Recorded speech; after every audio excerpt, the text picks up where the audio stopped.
మరోవైపు ఎన్టీఆర్ జిల్లా మైలవరం నీటి సంఘం ఎన్నికల్లో టీడీపీ ఆధిపత్య పోరు కొనసాగుతోంది. గణపవరం నీటి సంఘం ఎన్నికల్లో ఎమ్మెల్యే వసంత కృష్ణప్రసాద్ వర్గం, మాజీ మంత్రి దేవినేని ఉమా వర్గం తగాదాకు దిగాయి.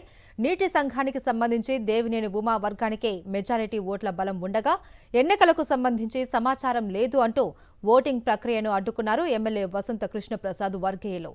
ఎన్నికల రిటర్నింగ్ అధికారిని ఎస్ ఆనందకుమారితో వాగ్వాదానికి దిగారు. ఎన్నికలు జరగనివ్వము అంటూ ఎమ్మెల్యే వసంత కృష్ణప్రసాద్ వర్గం పట్టుబట్టింది.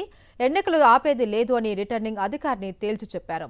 వసంత కృష్ణప్రసాద్, దేవినేని ఉమా వర్గాల మధ్య వాగ్వాదం కొనసాగింది.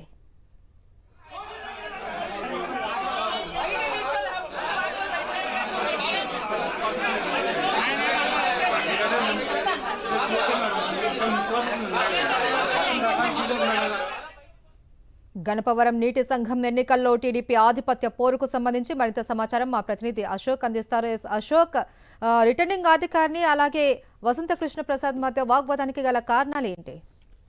ప్రధానంగా నీటి సంఘాల ఎన్నికలు ఈ రోజు ఉమ్మడి కృష్ణా జిల్లా వ్యాప్తంగా కూడా జరుగుతున్నాయి. దీంట్లో ఇప్పటికే ఎన్నికల్లో వైసీపీ బహిష్కరించింది. ఈ నేపథ్యంలో టీడీపీకి మార్గం సుగమం అనే వాళ్ళు అనుకున్నారు, కానీ టీడీపీ చాలా చోట్ల టీడీపీలోనే రెండు వర్గాలుగా ఆధిపత్యం ప్రదర్శిస్తున్న పరిస్థితి కనబడుతుంది. ముఖ్యంగా మైలవరం నియోజకవర్గంలో చూస్తే కనుక ఎమ్మెల్యే వసంత కృష్ణప్రసాద్ వర్గం, అలాగే మాజీ మంత్రి దేవినేని ఉమామహేశ్వరరావు ఇద్దరికి సంబంధించి ఒక ఆధిపత్య పోరాట కొనసాగుతుంది. ఈ గణపవరంలో దేవినేని ఉమాకు ఓటింగ్ శాతం ఎక్కువ బలం ఉండటంతో నీటి సంఘాలకు సంబంధించి ఖచ్చితంగా గణపవరం నీటి సంఘాన్ని కైవసం చేసుకోవాలని ఆయన ప్రయత్నం చేస్తున్నారు. అతని వర్గం ముందుగానే ఎన్నికలు జరుగుతున్న ఏదైతే ఆ కార్యాలయాన్ని చేరుకున్న పరిస్థితి.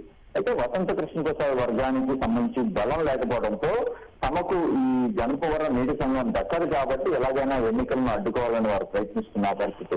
ఈ నేపథ్యంలోనే మాకు కనీసం సమాచారం కూడా ఇవ్వలేదు, సమాచారం ఇవ్వకుండా ఎన్నికలు పెడుతున్నారంటూ కూడా ఎన్నికలను అడ్డుకునే ప్రయత్నం చేశారు.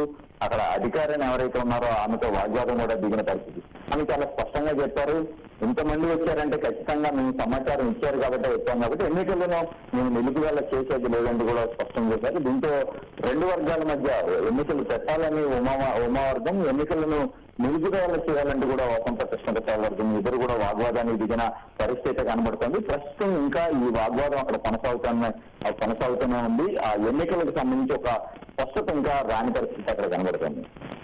Right, thank you Ashok.